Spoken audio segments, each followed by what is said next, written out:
Greetings once again, pirates on the high seas. Duuz-Diz-Din, back again with another chapter of One Piece, where previously we saw the aftermath of Kuma's deal with Vegapunk. The Marines have arrived on Egghead, led by Kizaru, with a secret communication through a special-looking Denden Mushi coming directly from Saturn to Vegapunk and Kuma, as he had been eavesdropping on their previous conversation. Naturally, in any degree of anything whatsoever, dealings between Marines and pirates would be looked down upon. So, in order for Bonny's sapphire scales to be treated, Saturn has three conditions. 1. Kuma will become one of the 7 warlords of the sea.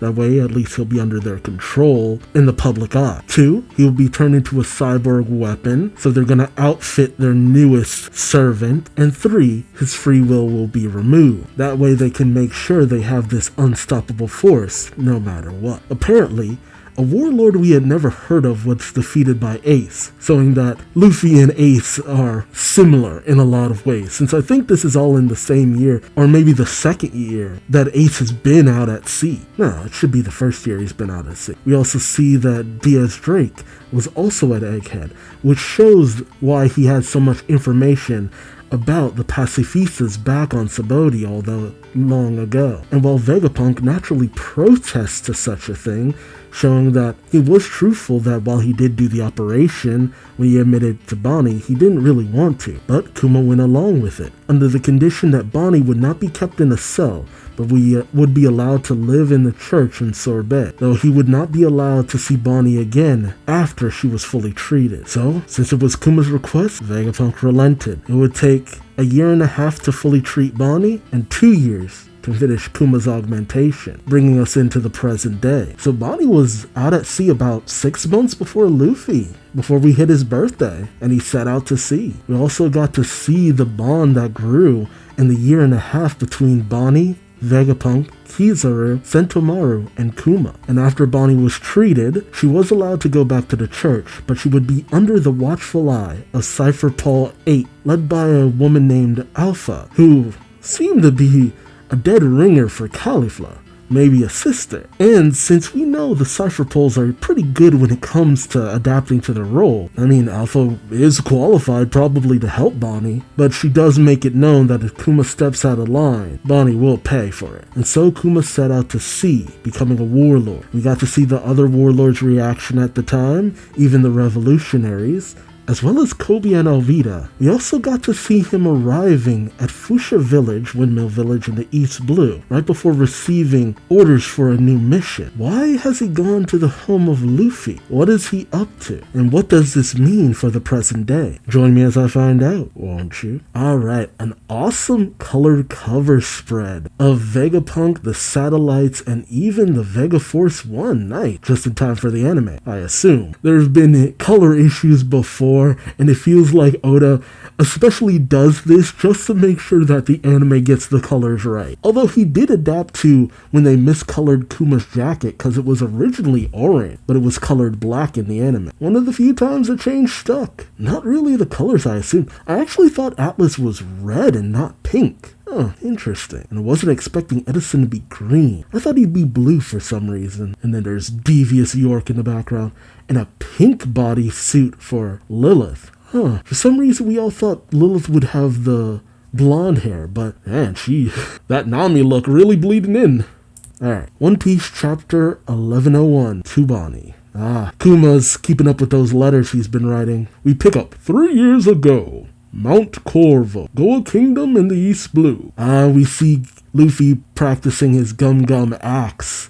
Freaking you see a foot just popping out of the forest and Kuma just watching as he brings it down on a massive rock. Okay, let's not get it twisted. Luffy was training for a long time. He's been training pretty much all his life. So Luffy being as strong as he was, there was a good reason for that. You see the forest animals freaking out, a tiger and crocodile. As Kuma watches from a distance, he remembers something. Flashback within a flashback. Oh, is this when they went to the Goa Kingdom before the burning of Trash Mountain? On Dragon's ship, Kuma comes up to him and asks, Dragon, you seem extremely familiar with this particular nation, and I couldn't help but notice you traveling to a little village at the edge of the country and watching a particular young lad. Dragon pauses, but then tells him, keep going if you want to see me killed. Kuma is taken aback by this and asks, what do you mean? Dragon simply tells him, children are a vulnerability for any parent. Okay.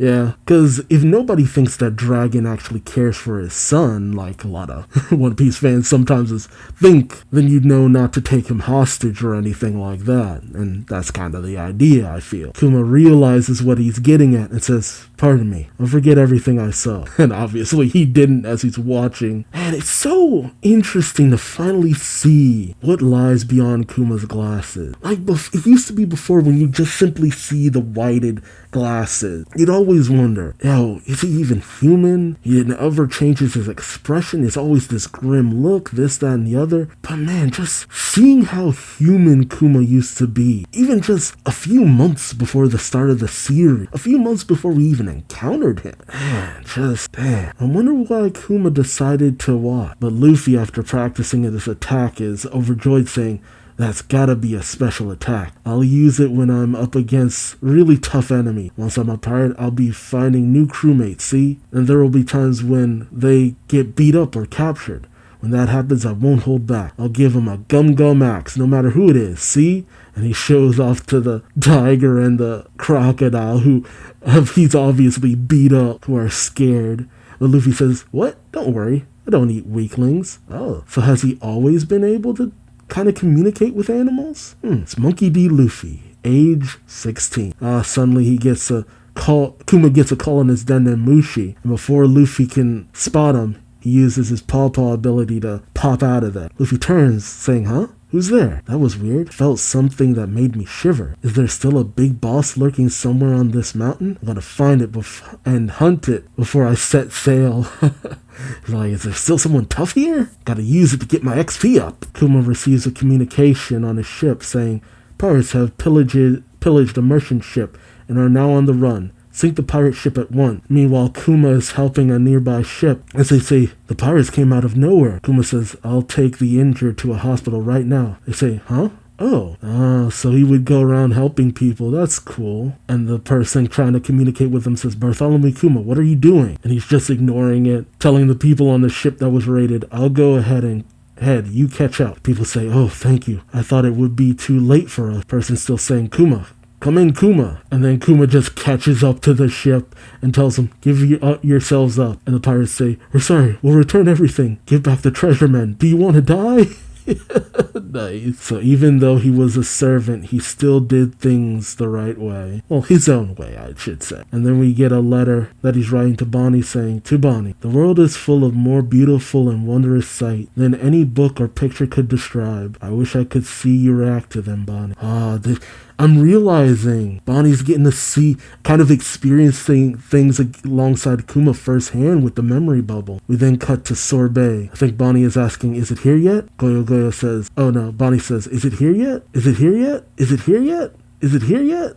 As she looks in the mailbox, saying, is it here yet? Is it here yet? Is it here yet? Goyo tells her, look, he's probably busy with his work, and sometimes news coups make mistakes. Bonnie reaches into the mailbox saying, Daddy said he would write me lots of letters. And Goyo says, yeah, and letters take a long time. You're supposed to be patient. And Connie tells her, they'll get here eventually, dear. And the news coup drops out the news right outside the gate erected around the church. And Alpha sees it going, oh, a newspaper and a letter. She picks it up. Alpha tells one of her agents, put this in the church post box. He says, yes, ma'am. As they receive the news and Goyo gets it out, Bonnie says, any letters? Goyo says, nope, just the paper. and Bonny pouts. The agent closes the gate and then goes over to Alpha, saying, "Another letter, huh?" Alpha says, "Yes. How many is this?" The agent says, "Must be about 10 a month. There have been dozen." Alpha looks at it, saying, "I'm surprised he hasn't run out of things to write," to Bonny. And then she rips it up, saying, "What a sap. Oof. Yeah, definitely a relative of Khalifa." Tears it up and puts it in the trash, where we see so many other letters. Dang. It's only now that Bonny's actually kind of being able to read most of them through Kuma's memory. We see in the letter, he wrote, "Lastly, Bonny, as I've said so many times, I send you all the love in the world. I will write again." We then see Bonny playing with Goyo Goyo and the other playing Jenga, which we know is her favorite game. Oh, no. Bonny's mad because of the letter and runs up on Goyo Goyo saying, "Let's fight, Goyo Goyo." And Goyo Goyo says, "Again, Bonny? What about Jenga?" And Bonny says, "Fight me." And she bulks up with her distorted future ability. So, is she able to send herself into futures where she did have Kuma's blood? So I have to assume that Goyo Goyo was Bonny's second in command on the ship. And as Bonny and Goyo Goyo are fighting, in comes Alpha saying, "It's time for your medicine, Bonny." And as she catches sight of the transformed Bonny, she's taken off guard, only for Bonny to instantly shrink back on top of a beat-up Goyo Goyo. And Alpha thinks to herself, "Strange, I could have sworn she looked like a giantess."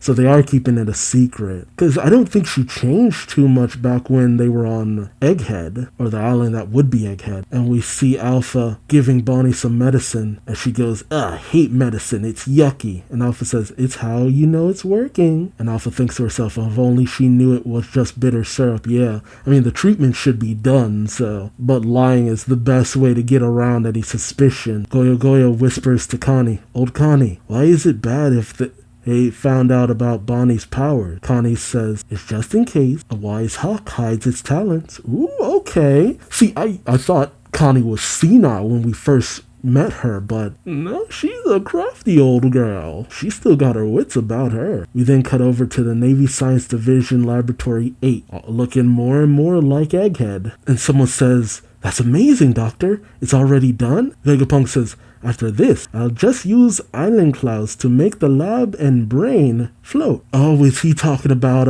Punk Records? Oh yeah, I mean, it's almost time, I guess. He says, "The truth is, half of what you see is actually a hologram. This had been my plan for Punk Hazard too, truth be told." And he's already cut off his head. "Oh, it's Stussy, dressed in black, looking like a flapper girl." He says, "And you've gone and gotten a fresh cut."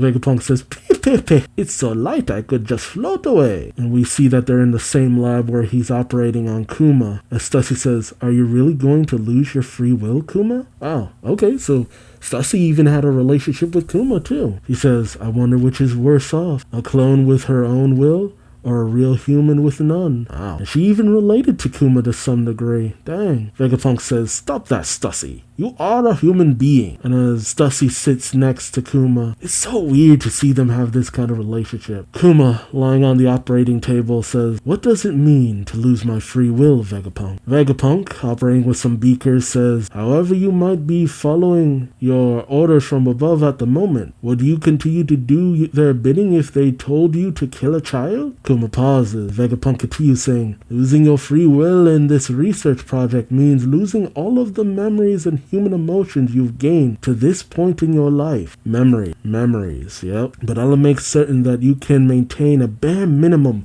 of consciousness through right up to just before the end. That should give you another year, I suppose." Another year. That would lead up until Subodhi. And we see Kuma writing another letter. As Vegapunk says, "Another letter?" Kuma says, "I'll keep sending them for as long as I can. I love Bonny. I have another year to write out an entire life's worth of emotions to her." And Stussy smiles, going, "Tee, that's so sweet. Bonny will be 9 soon. I bet she's so big now." And Kuma says, "Not in that short of a time." Or I think maybe that was Vegapunk or Kuma. It's hard to tell. But Kuma's letter says, "I don't know when this letter might reach, but happy 9th birthday, Bonny. I'm writing to you from Vegapunk's lab." And suddenly there's a commotion in the church, with everyone yelling, "Bonny, happy birthday!" And they set off fireworks and the like. Oh, even the kids who were teasing her before are there too. Oh, that's nice. Then again, I mean, they probably love Kuma, so it makes sense. They bring in a big old marguerite pizza, which is her favorite. As the people say, look, it's one of old Connie's special huge pizzas. And Bonnie dives at it saying, yay, thank you, it's so woof, as she stuffs it down. We then see Goyo Goyo and the others sleeping as Bonnie goes to the mailbox looking for a letter, finding nothing. She then sits up at the altar saying, nope, no letter. Tears well up in her eyes as she says, don't you know I'm 9 now, Daddy? She begins to cry and sniffle, saying, you said you'd write me letters. Oh, I'm noticing the stones on her face are pretty much gone by now. The announcer then says, half a year passed without a single letter reaching her. We then cut to Revolutionary Army HQ, Baltigo, and someone yells out, oh, I guess Sabo, maybe? Says, Kuma saved you again? The person on the radio says, yes, he helped the army out of a pinch. Then he left without saying a word. So he was even working as a revolutionary, despite that. Dragon says, if that's what Kuma wants, don't go after him. As we see Kuma walking off from the revolutionaries through the smoke, someone calls out, hey, Kuma! And Dragon says, I'm sure he has his reason, ones he can't tell us. That kind of explains why Dragon's so hands-off, because he's just like, okay, he knows something of mine, and knowing him, he's probably got his own reason. He probably already deduced that it has to do with Bonnie. Meanwhile, back at the church, Bonnie yells out, I'm all better. Look here. The stones are completely gone. I want to go outside now. But Alpha growls, saying, you can't, Bonnie. We're under instructions to care for you until your 10th birthday. And Bonnie says, liar. Vegapunk said I'd be better in a year. It's been a year now. Alpha says, you still can't. Oh, snap. So later when Alpha's gone, and it's just Bonnie and the townspeople, Connie shushes them and secretly whispers, Alpha and her ilk are secret agents of the government. Ooh, Connie, who were you back in the day? See, because of what we found out about Gloriosa, I'm like, okay, you're on the up and up. Who are you, Connie? Who were you back in the day, Connie? Find out she's a relative of Brooke or something. As someone's about to go, huh? Connie says, shh. They were drinking in town and someone let slip that your disease is already fully cured. Bonnie says, really? Connie says, I don't know what else they've got riding on this, but it makes no sense that they keep you locked inside for another half a year when you're all healthy now. And it doesn't make sense that Kuma wouldn't write a single letter either, does it? Bonnie pouts, saying, yeah. Ooh, man, Connie, dang. Connie tells Bonnie, I've already told the men about this. Go to the harbor, Bonnie. Go to sea and find your father. Bonnie says, I can see him? He says, Goyo Goyo and his crew aren't ordinary fishers. They're legendary ruffian fishers who strike fear into pirates and beasts alike. They'll help you reach Kuma. Okay, so it's essentially kind of like the Baratier, where it's the fighting chefs and all that. Okay, so Goyo Goyo, not just an average dude, they're pretty tough guys. Then again, fishing out on the Grand Line, it's like, come on. Oh wait, no, Sorbet Kingdom. That's not in Grand Line, right? I'd have to go back and double check. And then we see Connie, because it's obviously Bonnie transformed, leaving saying, I'm off to the palace, carrying some luggage. And Alpha says, oh, take care, ma'am. And as Bonnie leaves, she looks around saying, I'm outside, thinking to herself, I'm outside. There's dirt, grass, sky, sun, and the people watch through the window saying, Bonnie's walking in the light of day. It's a miracle. There is a God. To think this day would come. And they're all crying, aw. Bonnie then transforms back into her little girl form and rushes to Goyo Goyo. Like, that straight up looks like a Big Mom ship. But isn't it like the something Marguerite or something? Goyo Goyo waves, saying, this way, Bonnie. And Bonnie makes her way, saying, Goyo Goyo, tots, potato. Potato? Tots and potato. They're food themed. So who's tots and who's potato? She says, look, I'm outside. Meanwhile, back at the church, Alpha screams her head off, saying, where's Bonnie? I just saw Queen Dowager Connie outside. What's going on? And then we see Connie dressed as Bonnie, saying, it's me, I'm Bonnie. And Alpha's furious, saying, don't lie to me. Meanwhile, the soon-to-be Bonnie pirates have set sail. As Bonnie cheers, someone tells her, we decorated the ship like a pizza, because it's her favorite food. Damn, that commitment. Oh, jeez. Meanwhile, Alpha is dashing across the water. So I'm guessing she knows Rokushiki techniques. And she yells out, stop right there. They yell out, it's Alpha. And as she's racing towards them, she's pissed, saying, "If you attempt to escape, I have authorization to use non-lethal violence to subdue you and bring you to justice. This makes it much easier." And then she just starts doing the skywalk, and Goyo Goyo says, "She's flying at us. That's the government fighting style, the 6 powers." And Alpha yells out, "Accomplices may be eliminated." Bonnie thinks to herself about what she asked her dad back in the day, saying, "Hey daddy, what does Nika look like?" Kuma said, "Well, no one really knows, but it said his body had properties like rubber, and he fought however he fancied." Oh snap. And then Bonnie thinks of this, jumps to meet Alpha as she's racing towards them and getting closer, and suddenly she bulks up, and more specifically, her arm, just like Luffy in Gear 3rd, bulks up. Goyo Goyo and Tot? Potato? I still don't know which one he is. Look on saying, "Oh, Bonny?" And Bonny uses Distorted Future, a Nika-like future, and just BAM! Just BAM! Man, using the exact same kind of power that Luffy developed specifically to take on CP9. Oh man. Between Ace taking out a warlord and Bonnie taking out a Cypher Pole agent, it's oh man. And Bonnie just decks Alpha in the face, sending her flying into the water with a massive splash. Goyo Goyo, Potato, and Tot cheer on the ship, and Bonnie smiles as the narrator tells us the escape of Bonnie the hostage was relayed to the government at once, and eventually the fishing boat in search of her father transformed into a pirate ship in the New World, much like Luffy. To be continued. Man, taking down a Cypher Pole agent at 9. Man, I mean, no offense to the likes of Tama and Momonosuke and the such, but man, Bonnie might be the strongest preteen we've seen in this series. Like, dang. The ability to shift into whatever future she desires. Gee. Man, I wish we had seen those abilities way back when. I mean, she's already able to use this ability. I think this was like a end game kind of ability, but man, and it kind of makes sense that she'd go for a Gear 3rd like ability, because she always goes for the bulked up body thing to make her look more like her dad. And so a body like rubber but almost like a giant, but not quite. I mean, that's Gear 3rd in a nutshell, so it makes sense that would be the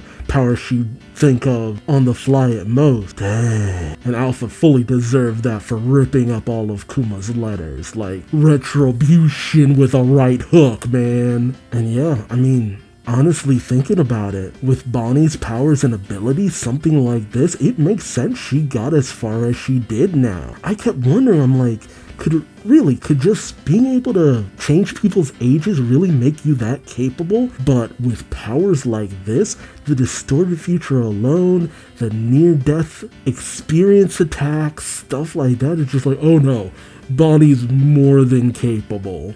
Like, that just goes to show, a devil fruit ability alone, a really good one, could even bring a 9-year-old to being one of the most capable pirate, at the very least, in the Grand Line. New World? Yeah, no, it makes sense they got beaten down pretty fast. Their captain is a child. Man, wild stuff. And see, I feel like I'd be madder if I didn't know that Bonnie, through the memory bullet for Kuma, was able to essentially not just read Kuma's letters, but see what he saw, experience them almost alongside him to a certain degree. Ah, man. As sad as that memory bubble was, it was kind of a gift to a certain degree. Bonnie really got to know how Kuma really felt about her, how dedicated he was to her, how loved she was. Man. And I love that Kuma, despite being a warlord, still did the warlord thing of doing his own thing. It's like, oh, I'm gonna lose my free will at some point down the line. I'll still do my own thing here and there. And even when following orders, he still